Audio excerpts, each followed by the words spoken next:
सभी प्यारे विद्यार्थियों के लिए प्यार भरा नमस्कार।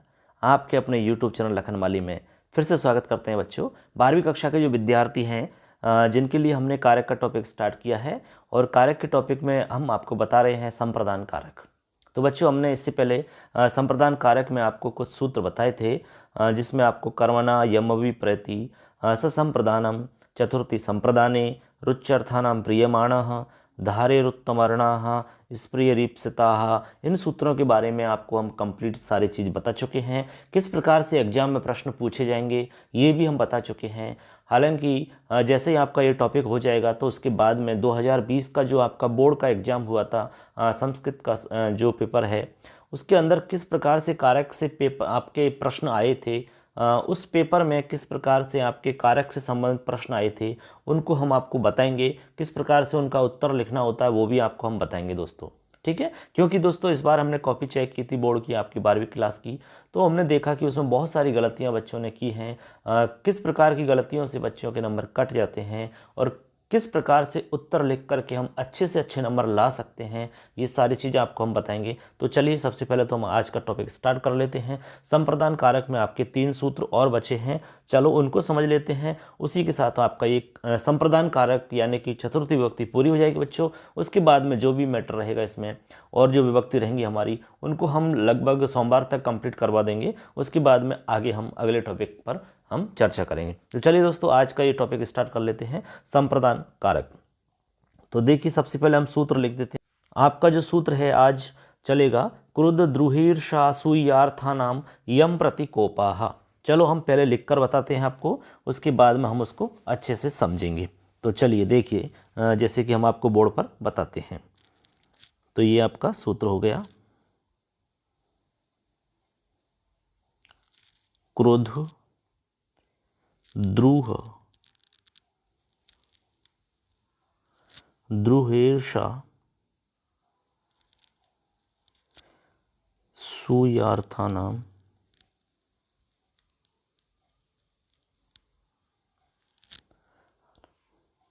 क्रुद्ध द्रुहिर्षा सूयार्थानाम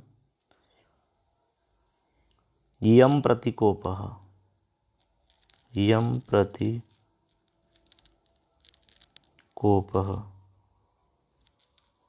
ये पूरा सूत्र है बच्चों, ठीक है।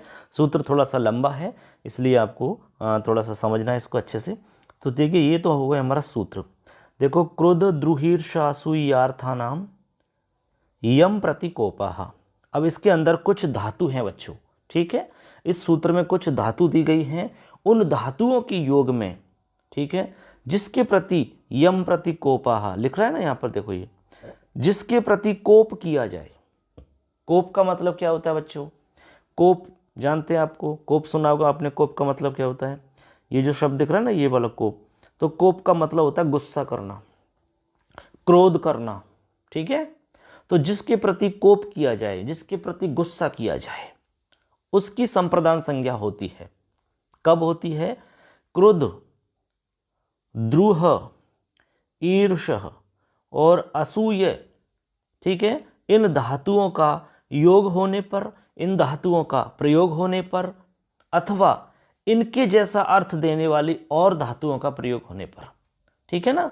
यानी या तो क्रुद्ध धातु हो सकती है, या द्रुह धातु हो सकती है, या ईर्ष्य धातु हो सकती है, या असूय धातु हो सकती है, या फिर इनके जैसा अर्थ देने वाली और कोई भी धातु हो सकती है, ठीक है। इनका प्रयोग होने पर क्या होगा बच्चों? जिसके प्रति कोप किया जाए, जिसके प्रति गुस्सा किया जाए, उसकी संप्रदान संज्ञा हो जाती है। और संप्रदान संज्ञा जिसकी होती है उसमें चतुर्थी विभक्ति लगती है, ये हम पहले ही बता चुके हैं। तो आपको कुछ समझ में आया होगा। तो ये तो एक ऐसे हमने बताया है। अब देखो इसका हम अर्थ बताते हैं आपको, तब आपको थोड़ा सा अंदाजा लगेगा कि इसका मतलब क्या है। इसका अर्थ है बच्चों कि जैसे कि आप इसमें देख रहे हैं 4 धातु।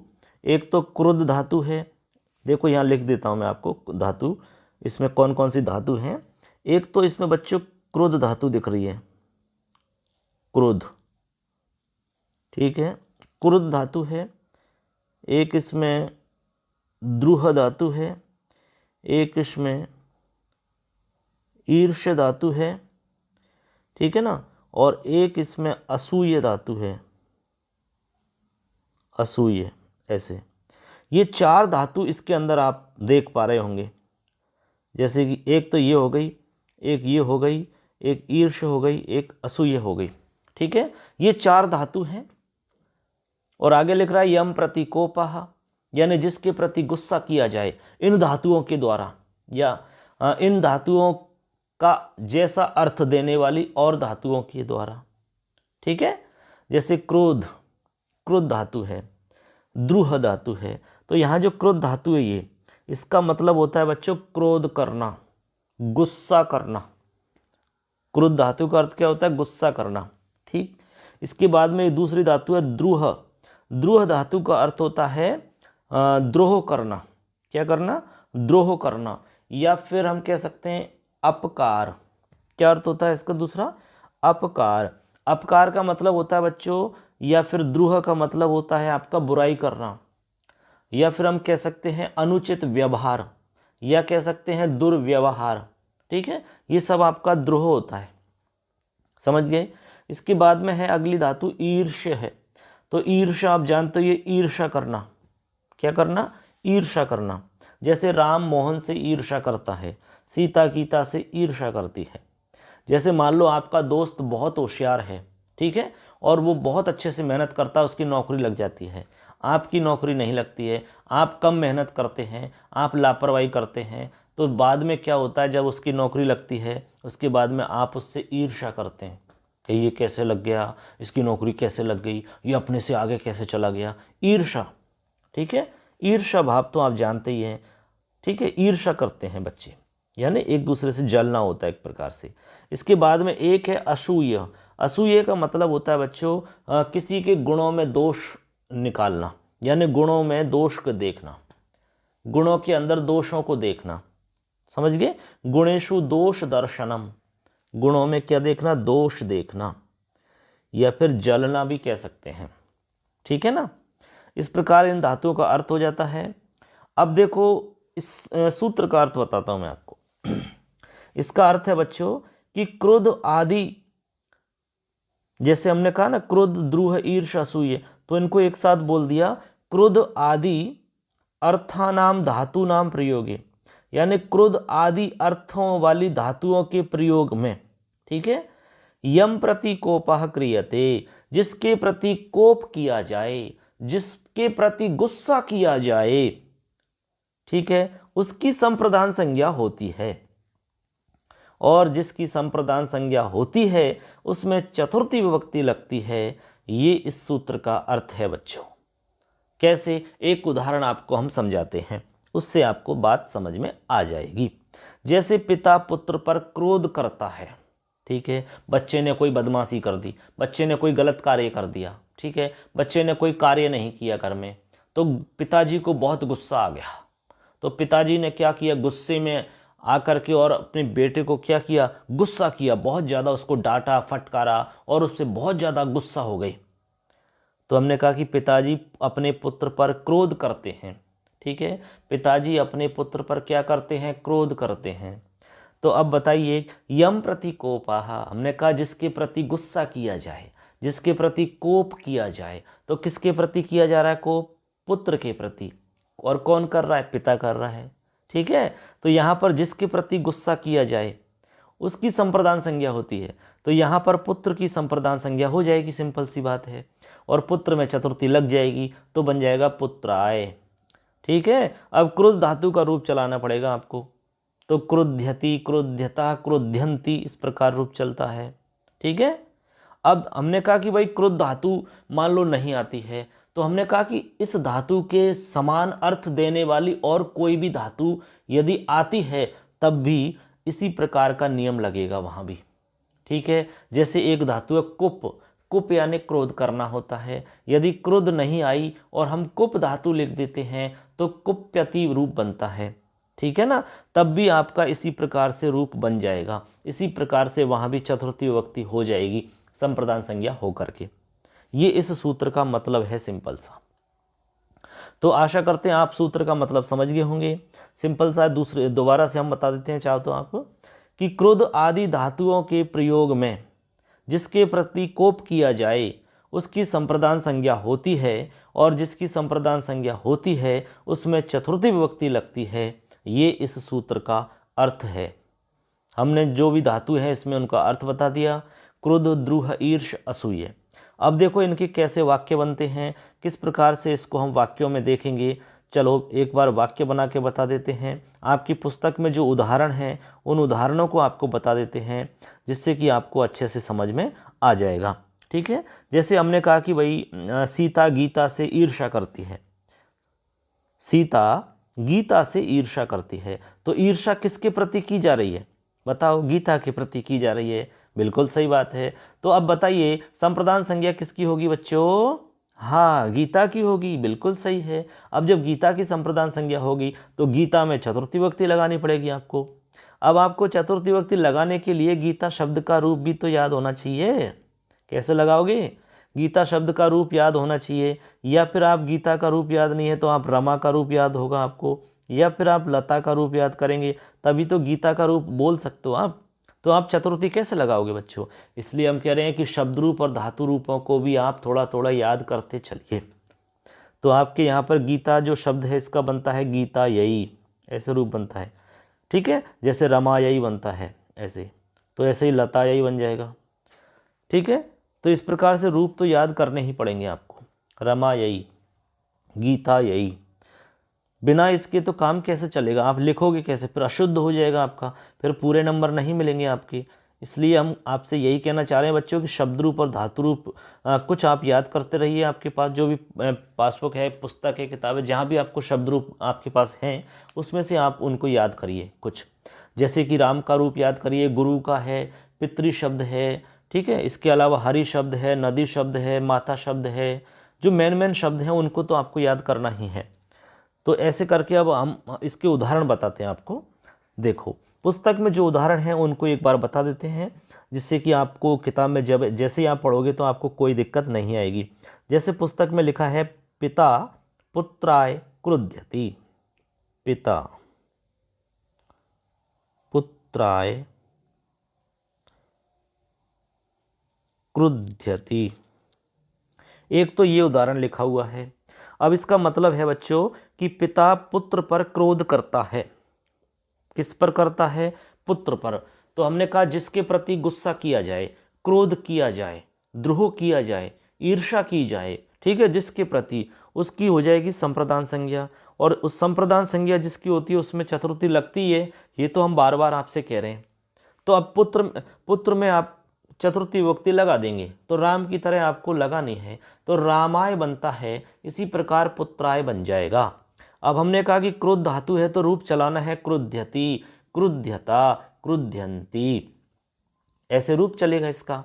तो पिता पुत्राय क्रुध्यति, पिता पुत्र पर क्रोध करता है। मान लो एग्जाम में आपके प्रश्न आ गया कि पिता पुत्र पर क्रोध करता है, पिता पुत्राय क्रुध्यति इत्यत्र कह विभक्ति किंच कारणम। और क्या कारण है ये विभक्ति जो हुई है, वो उसका कारण बताना है कि वो विभक्ति किस कारण से हुई है। तो आप यह लिखेंगे कि अत्र चतुर्थी विभक्ति। ठीक है, अब कारण लिखेंगे आप कि क्यों हुई भाई। तो आप सूत्र लिखेंगे फिर, क्रोध द्रुहि ईर्ष्या असूय अर्थानाम यम प्रतिकोपा इति सूत्रेण, या इस सूत्र से यहाँ पर चतुर्थी विभक्ति हुई है। ये आप लिखोगे तब आपको पूरे नंबर मिलेंगे। एकदम सही उत्तर आपका माना जाएगा। और इसके बारे में आगे चर्चा करेंगे कि किस प्रकार से आपको काफ़ी में लिखना चाहिए और किस प्रकार नहीं लिखना चाहिए, किस प्रकार लिख करके आप ज़्यादा नंबर प्राप्त कर सकते हैं। इस विषय पर हम अलग से वीडियो बनाएंगे। ठीक है दोस्तों, क्योंकि इस बार हमने कॉपी चेक की है तो उसमें हमने जो देखा वो आपको हम बताएंगे। तो अब देखो एक उदाहरण तो ये हो गया, एक उदाहरण और आप देखिए, लिखा हुआ है उसमें किंकरः।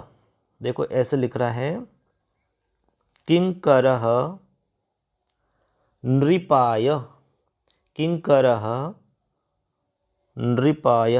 नृप आप जानते ही है, नृप यानी क्या होता है बच्चों? राजा, बिल्कुल।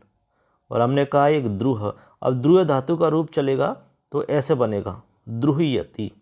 ठीक है, तो किंकरः नृपाय द्रुह्यति। अब यहाँ पर किंकर जो है, ठीक है, किंकर राजा पर द्रोह करता है, यानी राजा की बुराई करता है, ठीक है, ऐसे आप समझ सकते हैं, यानी राजा से द्रोह करता है, किंकर राजा से द्रोह करता है। अब यहाँ द्रु धातु का प्रयोग हुआ है, ये आपको ध्यान रखना है। क्रुद्ध धातु का प्रयोग हो, ध्रुव धातु का प्रयोग हो, ईर्ष धातु का प्रयोग हो, असूय धातु का प्रयोग हो, तो फिर आप क्या करेंगे, जिसके प्रति कोप किया जा रहा है उसकी आप संप्रदान संज्ञा कर देंगे और चतुर्थी विभक्ति लगा देंगे। तो यहाँ पर राजा के प्रति किया जा रहा है विद्रोह, ठीक है, तो यहाँ इसमें हो जाएगी संप्रदान संज्ञा और चतुर्थी हो जाएगी, तो राम की तरह नृपाय बन जाएगा, रामाय नृपाय ऐसे बन जाएगा।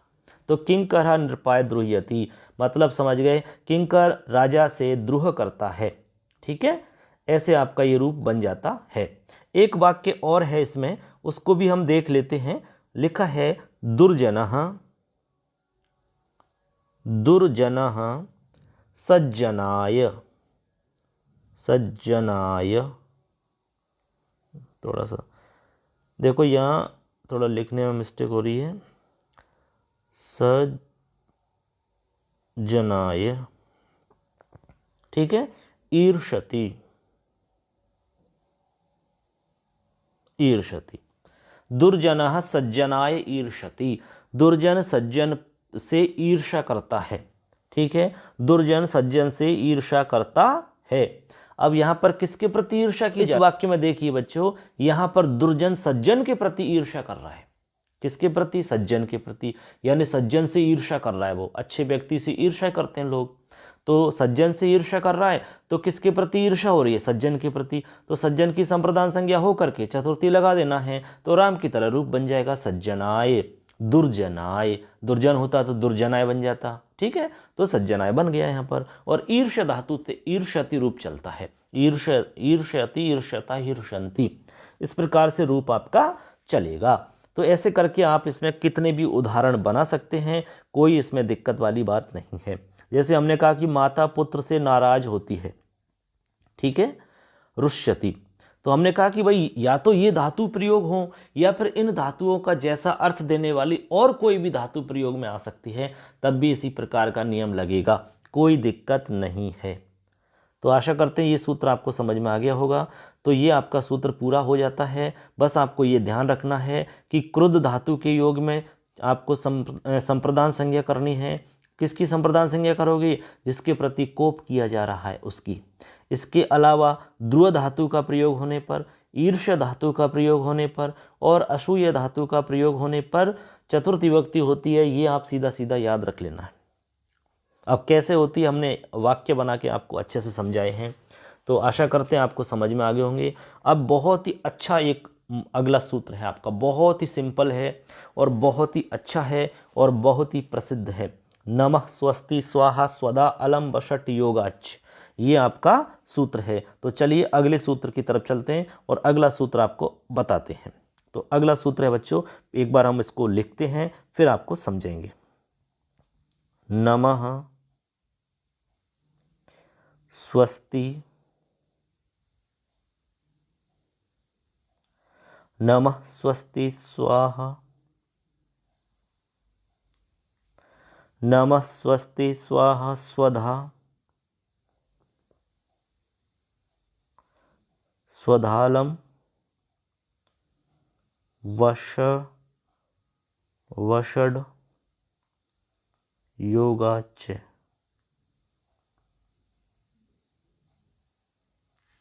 ये सूत्र हो गया बच्चों, ठीक है।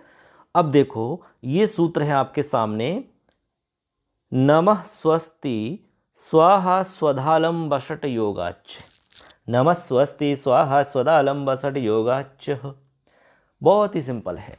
अब देखो इसमें कौन कौन से पद हैं जो आपको दिख रहे हैं। सबसे पहले नमः एक पद हो गया, स्वस्ति दूसरा, स्वाहा तीसरा, स्वधा चौथा, अलम और वषट, ठीक है, ये आपको पद दिख रहे हैं। तो एक हो गया, दो हो गए, तीन, चार, पाँच और छः, ये छः जो पद आपको दिख रहे हैं, इन पदों के योग में क्या होती है वे? चतुर्थी विभक्ति होती है।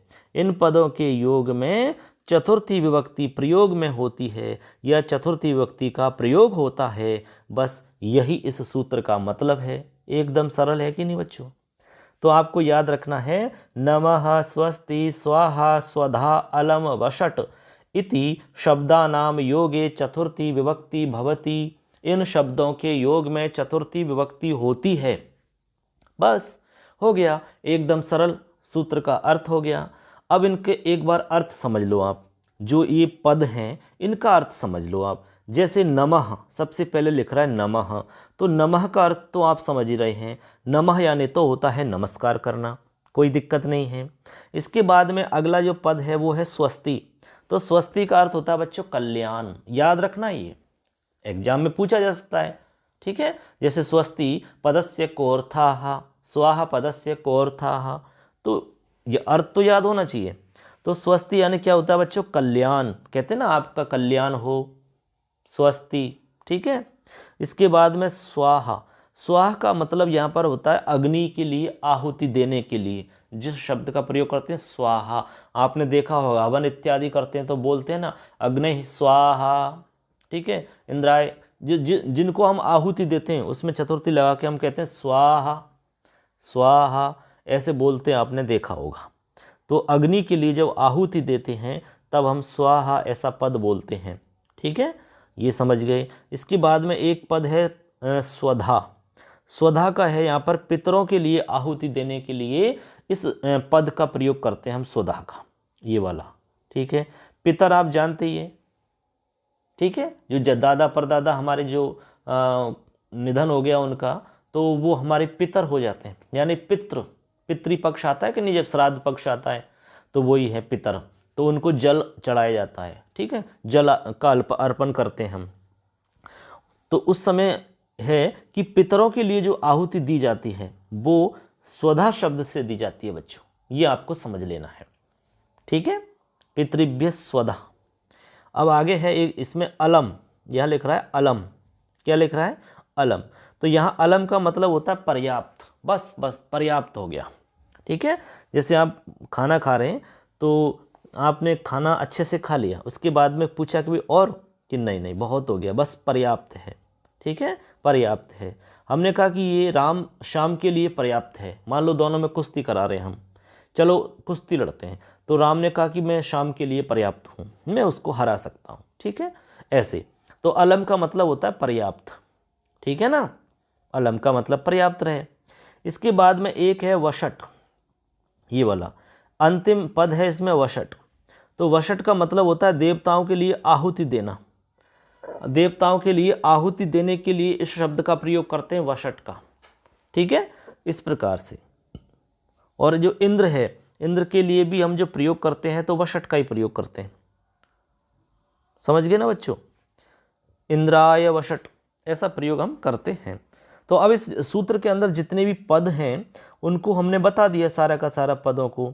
तो आप समझ गए होंगे, नमः स्वस्ति स्वाहा स्वधा अलम वषट योगाच्छ, इन सभी पदों के योग में चतुर्थी विभक्ति होती है। बस यही इस सूत्र का मतलब है। जितने भी पद हैं उन सब का हमने अर्थ आपको बता दिया।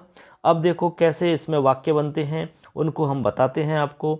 इस सूत्र के अंदर एक एक पद का हम आपको उदाहरण बताते हैं, जिससे आपको अच्छे से समझ में आ जाएगा। हम आपको बार बार कह रहे हैं कि भाई जब तक आप धातु रूप और शब्द रूप याद नहीं कर पाओगे तब तक आप ये सब नहीं बना पाओगे। तो अब जैसे हमने कहा नमः पद का हमने प्रयोग करना है। ठीक है, तो हमने एक सिंपल सा उदाहरण बनाया, जैसे कि रामाय नमः, सीधा है, सरल। तो रामाय नमः, हमने कहा कि राम को नमस्कार, रामाय नमः। ठीक है, बन गया। अब नमः पद का प्रयोग हुआ है बच्चों, इस बात पे आप थोड़ा सा गौर करना। हमने कहा कि भाई नमः पद का प्रयोग हो, नमः स्वस्ति स्वाहा स्वधा अलम वषट, इनमें से किसी भी पद का प्रयोग हो तो चतुर्थी विभक्ति का प्रयोग होता है। तो यहाँ राम से हम नमस्कार कर रहे हैं, राम के लिए नमस्कार। ठीक है, तो यहाँ पर राम में चतुर्थी विभक्ति हो जाएगी, रामाय। ये इसलिए हमने लिखा क्योंकि सबसे सरल रूप राम का ही है। अब यहाँ पर मान लो राम की जगह होता मान लो सूर्य, तो सूर्याय हो जाता। गणेश होता तो गणेशाय हो जाता। महेश होता तो महेशाय हो जाता, होता है कि नहीं। बस चतुर्थी में आपको रूप लिखना है उसका, ये आपको मतलब समझना है। अब यहाँ पर मान लो गुरु शब्द होता तो आपको बनाना होता गुरवे नमः। क्या बनाना होता? गुरवे नमः, गुरु को नमस्कार। ठीक है, गुरुवे नमः। जैसे आपने एक श्लोक सुना होगा, गुरुर्ब्रह्मा गुरुर्विष्णुः गुरुर्देवो महेश्वरः गुरुर्साक्षात् परब्रह्म तस्मै श्री गुरुवे नमः। तस्मै श्री गुरुवे नमः आया कि नहीं उसमें? अब श्लोक के अंदर आया तस्मै श्री गुरुवे नमः, गुरुवे नमः, तो इसीलिए आया नमः पद का प्रयोग हो रहा है, इसलिए गुरु शब्द का रूप बनेगा चतुर्थी में गुरुवे, तो इसलिए वहाँ पर लिखा गुरुवे नमः, तस्मै श्री गुरुवे नमः। तो नमः की वजह से चतुर्थी आई यहाँ पर। तो आपसे प्रश्न पूछ लिया कि रामाय नमः, यहाँ पर चतुर्थी विभक्ति क्यों हुई? तो आपको लिखना होगा नमः स्वस्ति स्वाहा स्वदा अलम बसठ योगाच्य सूत्र के द्वारा हुई। ठीक है, उस सूत्र की सहायता से यहाँ चतुर्थी होती है। तो इस प्रकार से वाक्य बनता है एक। तो ऐसे अगला वाक्य एक आपको बताते हैं, जैसे स्वस्ति है। हमने कहा कि भाई स्वस्ति का मतलब कल्याण होता है, तो हमने कहा कि गणेश का कल्याण हो। ठीक है, तो हम लिखेंगे गणेश का कल्याण हो, तो लिखेंगे गणेशाय स्वस्ति। ठीक है, ये वाक्य बन गया गणेशाय स्वस्ति, गणेश का कल्याण हो। अब यहाँ गणेश की जगह बालक लिखेंगे तो बालकाय स्वस्ति, बालक का कल्याण हो। इस प्रकार से बनेगा। फिर हमने कहा कि भाई सभी शिष्यों का कल्याण हो, तो शिष्य, अब शिष्यों का कल्याण हो तो बहुवचन का प्रयोग करना पड़ेगा, लेकिन विभक्ति तो चतुर्थी ही आएगी। ठीक है ना। अब जैसे मान लो यहाँ पर शिष्य का हम लिखेंगे तो शिष्याय स्वस्ति हो जाएगा, लेकिन जब बहुत सारे शिष्यों का कल्याण करना हो तो बहुवचन में आपको पता है रामाय रामाभ्याम रामेभ्य रूप बनता है, तो वहाँ आप इस प्रकार से यहाँ बनाओगे शिष्येभ्य, ऐसे शिष्येभ्य ऐसे रूप बनाओगे, तो अब इसका अर्थ हो जाएगा शिष्यों का कल्याण हो। ठीक है, ऐसे बहुवचन का रूप हो जाएगा, तो ये आपको ध्यान में रखना है। तो इस प्रकार से बन जाएगा गणेशाय स्वस्ति। अब इसके बाद में एक अगला पद हमने आपको बताया था स्वाहा।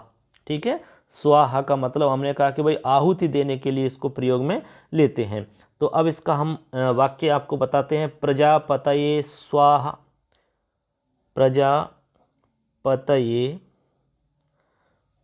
स्वाहा, प्रजापति को आहुति देते हैं, तो प्रजापति के लिए आहुति, तब हम बोलते हैं प्रजापतये स्वाहा। ठीक है ना। या फिर हम अग्नि के लिए देना चाहें तो हम लिखेंगे अग्नये स्वाहा। ठीक है, तो हम लिखेंगे अग्नये स्वाहा, लिखेंगे कि नहीं, अग्नये स्वाहा, ऐसे आप इसमें लिखेंगे। ठीक है, तो यहाँ तक तो आप समझ गए होंगे। एक तो हो गया रामाय नमः, ठीक है, या फिर गुरवे नमः, या फिर दूसरा हो गया गणेशाय स्वस्ति, एक हो गया प्रजापतये स्वाहा, या फिर अग्नये स्वाहा। ठीक है, अब देखो इसके बाद में एक और बताते हैं, इसके बाद में जो आपका पद बच रहा है वो हम बताते हैं। इसके बाद में एक हमने बताया स्वधा। ठीक है, हमने कहा भाई जो पितर हैं उनको हम आहुति देते हैं, तब स्वधा शब्द का प्रयोग हम करते हैं। तो यहाँ पर हम लिखते हैं पितृभ्य स्वधा, इस प्रकार से बनता है, देखो ऐसे पितृभ्य स्वधा। अब यह पितृभ्य हमने इसलिए लिखा है क्योंकि हम बहुवचन का प्रयोग कर रहे हैं यहाँ पर। ठीक है, पितृभ्य बहुत सारे पितर हैं, इसलिए पितरों को स्वधा यानी पितरों को आहुति, इसलिए हमने यहाँ पर पितृभ्य लिखा है। ठीक है, यदि एक वचन लिखना होता तो पितृ लिखते हम। ठीक है, पितृ ये रूप बनता है। तो यहाँ हो गया आपका पितृभ्य स्वदाहा यानी पितरों के लिए आहुति। इस प्रकार से आपका वाक्य बन जाता है। इसके बाद में एक था आपका वषट, तो हमने कहा कि हवि का दान करना, वषट। ठीक है, तो वषट का जो प्रयोग करते हैं वो भी हम देवताओं के लिए आहुति देने के लिए करते हैं। ठीक है, जैसे हमने कहा कि इंद्र के लिए आहुति देनी है, किसके लिए, इंद्र के लिए, देवता आदियों के लिए आहुति देते हैं तब प्रयोग करते हैं। तो हम लिखेंगे इंद्राय वषट, ऐसे इंद्राय, सॉरी, तो यहाँ ऐसे लिखेंगे इंद्राय वषट। इस प्रकार से आपका ये वाक्य बनेगा। ठीक है। अब यहाँ इंद्र की जगह सूर्य करते हैं तो सूर्याय हो जाएगा। ठीक है, क्या हो जाएगा? सूर्याय। तो सूर्याय हो जाएगा तो सूर्याय वषट बन जाएगा। ऐसे आप कितने भी उदाहरण बना सकते हैं, कहीं भी कोई दिक्कत नहीं है, बस शब्द रूप की थोड़ी पहचान आपको होनी चाहिए। इसके बाद में एक हमने आपको पद बताया था अलम। क्या बताया था? अलम। ठीक है ना, अलम बताया था। अब अलम का हमने मतलब आपको बताया पर्याप्त, पर्याप्त बताया था। तो अब लिखेंगे यहाँ पर, जैसे कि एक उदाहरण आपको लिख के बताते हैं, रावणाय, रावणाय रामः अलम। ऐसे रावणाय रामः अलम, मतलब रावण के लिए राम पर्याप्त हैं, ये इसका मतलब है। रावण के लिए राम पर्याप्त हैं, ये इसका मतलब है भाई, कि राम जी रावण के लिए तो पर्याप्त हैं, उनको हरा सकते हैं, ऐसे मतलब हुआ इसका। ठीक है, ये इसका अर्थ है पर्याप्त का। इस तरह से इसका वाक्य बन जाता है। ठीक है, जैसे दैत्य है कोई राक्षस, तो हमने कहा कि भाई दैत्य के लिए हरि अलम। ठीक है, दैत्य के लिए हरि अलम। तो जैसे हम उदाहरण एक और बता देते हैं आपको इसी का, अलम का एक उदाहरण और बता देते हैं आपको, जैसे कि हम बहुवचन में प्रयोग करना चाहते हैं। ठीक है, जैसे मान लो दैत्य है, दैत्य आप जानते हैं राक्षस होता है। अब दैत्य मान लो एक वचन हम बनाते हैं तो दैत्याय बनेगा, रावणाय की तरह। लेकिन हम चाहते हैं कि भाई दैत्य बहुत सारे हैं, ठीक है, राक्षसों के लिए हरि पर्याप्त हैं, भगवान पर्याप्त हैं, तो हम बनाएंगे दैत्येभ्य, ऐसे दैत्येभ्य हरि अलम, ऐसे हम बनाएंगे ऐसे। तो दैत्येभ्य हरि ही अलम हो गया, यानी राक्षसों के लिए, दैत्यों के लिए हरि पर्याप्त हैं, भगवान पर्याप्त हैं।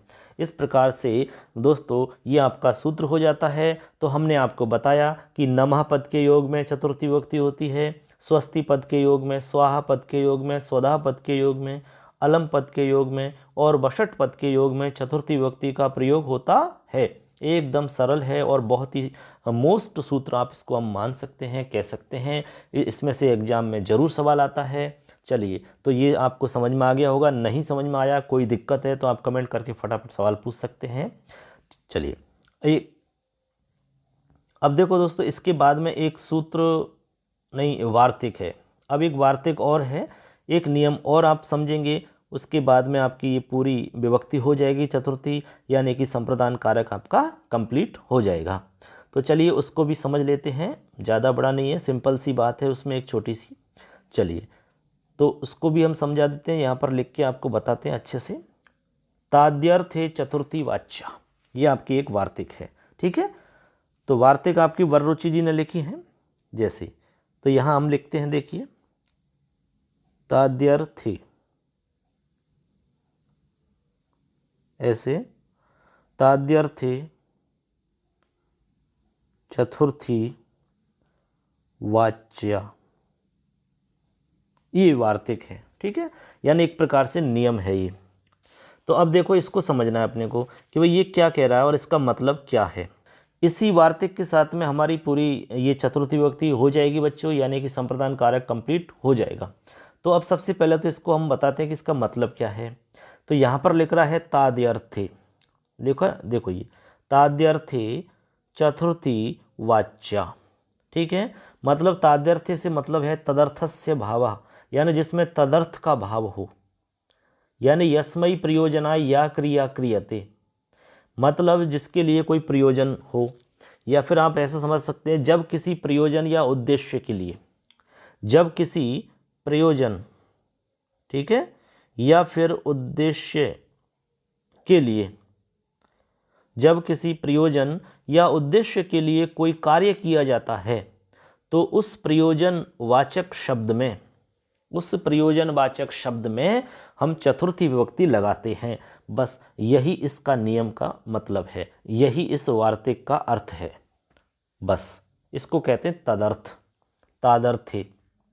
ठीक है, यानी जब किसी प्रयोजन या उद्देश्य के लिए कोई कार्य किया जाता है, ठीक है, तो उस प्रयोजन वाचक शब्द में, जो प्रयोजन का वाचक शब्द है ना, उसमें चतुर्थी लगाएंगे। जैसे बालक दूध के लिए रो रहा है, क्या है, बालक दूध के लिए रो रहा है। तो यहाँ बालक रो रहा है, क्यों, क्या कारण है, क्या प्रयोजन है रोने का, बताइए, क्या उद्देश्य रोने का, दूध चाहिए। किसके लिए रो रहा है, दूध के लिए।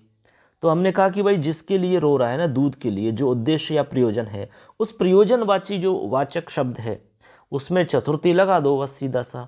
तो किस में लगेगी, दूध में लग जाएगी। तो दूध में चतुर्थी लगा दो, यानी कि दुग्धाय। ठीक है, ऐसे आपका रूप बन जाएगा। ये सिंपल है कि नहीं है, ऐसे। और जैसे मान लो हम पढ़ने के लिए यहाँ आते हैं, हम पढ़ने के लिए यहाँ आते हैं। तो भाई क्यों आते हैं बताइए, पढ़ने के लिए। तो यहाँ पर प्रयोजन हुआ कि नहीं हुआ, तो प्रयोजनवाचक जो पढ़ना है हमारा, ठीक है, प्रयोजन क्या है हमारा, पढ़ना। तो बताइए जो पढ़ना है ना, पढ़ना शब्द है, उसमें चतुर्थी लगा दो, तो लिखेंगे पठनाय। ठीक है, पठनाय हो जाएगा। ऐसे आपकी पुस्तक में भी एक दो उदाहरण हैं, उनको भी हम बताते हैं। देखो, आप अर्थ तो समझ में आपके आ गया होगा, दोबारा से सुन लो चाहो तो अर्थ। इसका अर्थ है बच्चों कि जब किसी प्रयोजन या उद्देश्य के लिए कोई काम किया जाता है तो उस प्रयोजन वाले शब्द में चतुर्थी विभक्ति लगा देते हैं बस। जैसे बालक दूध के लिए रो रहा है, तो बालक के रोने का क्या प्रयोजन है, बालक क्यों रो रहा है, दूध चाहिए। तो बस दूध में आपको चतुर्थी लगा देनी है बस। जैसे हमने कहा कि भाई हम यहाँ पढ़ने के लिए आते हैं, तो आपका प्रयोजन क्या है आने का, पढ़ना। तो पढ़ने में चतुर्थी लगानी है, पठनाय। ऐसे आपको बनेगा। समझ गए बात को, इस तरीक़ा से। अब इसमें हम उदाहरण बताते हैं, जो कि पुस्तक में आपको उदाहरण दिया है उसको आपको समझना है, क्योंकि कई बार क्या होता है सेम आपके एग्जाम में सवाल यूँ की त्यों आ जाता है और उदाहरण आपके पुस्तक से यूँ की त्यों दे देते हैं। तो जैसे सह मोक्षाय हरिम भजति, एक उदाहरण है, देखिए लिखिए, सह मोक्षाय हरिम भजति, ये उदाहरण है एक। ठीक है, सह मोक्षाय हरिम भजति। अब देखो यहाँ हमने कहा कि भाई प्रयोजन, यानी किसी प्रयोजन या उद्देश्य के लिए जब कोई काम किया जाता है, तो यहाँ पर काम क्या है बच्चों, यहाँ पर काम है भजति, यानी भजन करता है, यानी वह मोक्ष के लिए हरि को भजता है। ठीक है, हरि का नाम भजता है, राम राम राम, हरि हरि हरि, ऐसे राम भजता है, भजन करता है। ठीक है, किसके लिए करता है, मोक्ष के लिए। तो यहाँ प्रयोजन क्या है बताइए, मोक्ष प्रयोजन है। उसका उद्देश्य क्या है, मोक्ष। भगवान का नाम इसलिए ले रहा है, भगवान का भजन इसलिए कर रहा है वो कि उसको मोक्ष की प्राप्ति हो जाए, इसलिए वो भगवान का नाम ले रहा है, रात और दिन माला फिर रहा है, माला जप रहा है बस। तो मोक्ष चाहिए उसको। तो अब ये मोक्ष जो है वो प्रयोजन का वाचक हो गया ना, तो इसमें चतुर्थी लगा दो तो मोक्षाय बन जाएगा। तो स मोक्षाय हरिम भजति आपका उदाहरण बन जाता है। समझ गए बात को, कोई दिक्कत नहीं है ना इसमें। बस ऐसे ही हम आपको एक उदाहरण और बताते हैं जिसमें आपको और अच्छे से समझ में आ जाएगा। जैसे हम आपको उदाहरण बता रहे हैं, अब बालक दूध के लिए रोता है। ठीक है, किसके लिए रोता है, दूध के लिए। तो बताइए इसमें प्रयोजन क्या है, दूध है, तो दूध में चतुर्थी लगा दीजिए। तो यहाँ पर बन जाएगा बालकः दुग्धाय, हो गया। अब क्रंदन करना होता है, क्रंद धातु है, तो रूप बनेगा क्रंदति, ऐसे क्रंदति। तो बालकः दुग्धाय क्रंदति, बालक दूध के लिए रोता है। तो यहाँ पर चतुर्थी विभक्ति हो गई बच्चों, हो गई कि नहीं। तो यहाँ पर हो गया बालकः दुग्धाय क्रंदति, तो यहाँ पर हो गया बालकः दुग्धाय क्रंदति। इस प्रकार आपका ये वाक्य बन जाता है। आशा करते ही आपको समझ में आ रहा होगा। अब एक उदाहरण और आपको बता देते हैं, अच्छे से आपको क्लियर हो जाएगा। नहीं समझ में आता है तो आप हमसे सवाल कर सकते हैं, कमेंट करके आप अपना सवाल पूछ सकते हैं, आपको ज़रूर उत्तर दिया जाएगा। चलिए एक उदाहरण और बताते हैं, जो कि आपके पुस्तक के ही उदाहरण हैं। लिखा है आपके काव्यम यशसे भवति, जैसे लिख रहा है काव्यम यशसे भवति। ठीक है, काव्यम यशसे भवति। ठीक है, काव्य जो है वो यशसे भवति, यश के लिए होता है, यानी काव्य यश के लिए होता है। जो काव्य है वो यश के लिए होता है। तो किसके लिए होता है, यश के लिए, कि उसकी यश चारों तरफ यश फैले, इसलिए उसने काव्य लिखा। ठीक है, तो काव्य किसके लिए है? यश के लिए। तो इसमें लिखा गया यश के लिए काव्य है। तो यहाँ देखिए काव्य जो शब्द है ना, ये यश शब्द है। तो काव्य किसके लिए? यश के लिए। तो यश प्रयोजन है, यहाँ पर क्या है? प्रयोजन। तो यहाँ पर यश शब्द जो है उसका रूप बनेगा चतुर्थी में यशसे। ठीक है, तो काव्यम यशसे भवति, इस प्रकार से यहाँ पर वाक्य बन जाता है। ठीक है ना, इस प्रकार आपको समझा दिया हमने। स मोक्षाय हरिम भजति बालका दुग्धाय क्रंदति काव्यम यशसे भवति। इस प्रकार आपको ये तादर्थ चतुर्थी वाच्य जो वार्तिक है वो समझ में आ गया होगा। अर्थ आप दोबारा सुन सकते हैं कि किसी प्रयोजन या उद्देश्य के लिए जब कोई काम किया जाता है तो उस प्रयोजन वाले शब्द में हम चतुर्थी विभक्ति लगा देते हैं। जैसे बालक दूध के लिए रो रहा है, तो यहाँ दूध के लिए रो रहा है तो दूध में चतुर्थी लग जाएगी। ठीक है, ऐसे करके बच्चों हमने आपको बता दिए जो शेष आपके सूत्र बचे हुए थे संप्रदान कारक यानी चतुर्थी विभक्ति के। तो हमने आपको बताया क्रोध, द्रूह, ईर्ष्या, असूया, यम प्रति कोपाह, यानी जिसके प्रति क्रोध किया जाए, द्रूह, असूय और असूय जिसके प्रति किया जाए उसमें आपको चतुर्थी लगानी है। इसके अलावा नमः, स्वस्ति, स्वाहा, स्वदा, अलम, बषट, योगाच्छ, इन सभी पदों के योग में आपको चतुर्थी विभक्ति लगानी है। और फिर आपको अभी हमने बताया ताद्यर्थ चतुर्थी वाच्य। ठीक है, चतुर्थी विभक्ति कहाँ कहाँ होती है, किस प्रकार से होती है, ये सारी चीज़ आपको हमने समझा दी है। अच्छे से एग्जाम में किस प्रकार से सवाल आता है वो भी हमने बता दिया आपको। इसके अलावा आपको हम जैसे ही कारक का टॉपिक हो जाएगा तो 2020 के एग्ज़ाम के पेपर में जो आपका बोर्ड का एग्ज़ाम हुआ था उसमें आपके कारक के टॉपिक से कैसे सवाल आए थे उनको हम आपको लाइव उसमें बता देंगे पेपर के अंदर ही। ठीक है, तो आपकी थोड़ी दिक्कत दूर हो जाएगी। भाई बहुत सारे बच्चे सोच रहे हैं कैसे सवाल पूछे जाते हैं सर, इसमें से किस प्रकार से प्रश्न आएगा, तो आपको पेपर ही बता देंगे उसमें से 2020 का जो था उसी के आधार पे अब पेपर बनेगा आपका आने वाले टाइम में। ठीक है, तो चलिए दोस्तों, आशा करते हैं आपने अच्छे से सुना होगा, पूरा वीडियो देखा होगा, क्योंकि पूरा वीडियो नहीं देखने से हमें बहुत सारी दिक्कतें आती हैं। वीडियो आपको यदि आप पूरा वीडियो नहीं देखते हैं तो आपको ये जो टॉपिक है वो अच्छे से समझ में नहीं आता है, और अच्छे से समझ में नहीं आता है तो आपको बहुत नुकसान होने वाला है। और एक कारक का टॉपिक तो बहुत ही इंपॉर्टेंट है बच्चों, इसके आधार पे आप अनुवाद कर पाओगे, बहुत सारी चीज़ें इसके आधार पे आप कर पाओगे। ठीक है, तो आप अच्छे से सुनिए, इसको पूरे वीडियो को देखिए अच्छे से। और चैनल को अब तक सब्सक्राइब नहीं किया जरूर सब्सक्राइब करो आप चैनल को, और पास में बेल आइकन को प्रेस करो जिससे कि हर वीडियो का नोटिफिकेशन आपको आता रहे। और एक छोटा काम जरूर करें कि अपने दोस्तों को भी शेयर करें, उनको भी चैनल से ज़्यादा आप जोड़ें, 5-10 अपने दोस्तों को जोड़िए। क्यों? क्योंकि ये ज्ञान है, ज्ञान का प्रसार है। आपका जो ज्ञान है, आपको जो लाभ मिल रहा है उसको आप जब तक दूसरों तक नहीं पहुँचाओगे तब तक उसका फ़ायदा आपको नहीं मिलेगा। तो ज्ञान का यही तो है एक मुख्य उद्देश्य, यानी ये जो ज्ञान है माँ सरस्वती के खजाने की ये बहुत बड़ी विशेषता है कि इसको जितना खर्च करते हैं उतना इसमें वृद्धि होती है, कभी भी इसमें कमी नहीं आती है। इसलिए बच्चों सभी को बताइए, अपने दोस्तों को शेयर करिए, उनको भी जोड़िए जिससे उनको भी फ़ायदा मिल सके। तो चलिए आज का हमारा ये टॉपिक पूरा हो जाता है। अब हम पंचमी विभक्ति यानी कि जो अपादान कारक है उसके बारे में हम बात करेंगे आने वाले जब भी वीडियो आएगा उसमें हम कंप्लीट उसमें बता देंगे। तो आने वाली वीडियो में हम बात करेंगे आपसे अपादान के बारे में, और इसके बाद में षष्ठी और सप्तमी विभक्ति जो भी रहेंगी वो सारी आपको बता दी जाएगी। तो सोमवार तक कोशिश करते हैं पूरा आपका ये चैप्टर हो जाएगा, उसके बाद में आगे हम बात करेंगे। तो चलिए दोस्तों, आज के लिए इतने पर्याप्त है, मिलेंगे फिर अगले वीडियो के साथ में। तब तक के लिए जय हिंद, जय तु भारतम, जय तु संस्कृतम। धन्यवाद।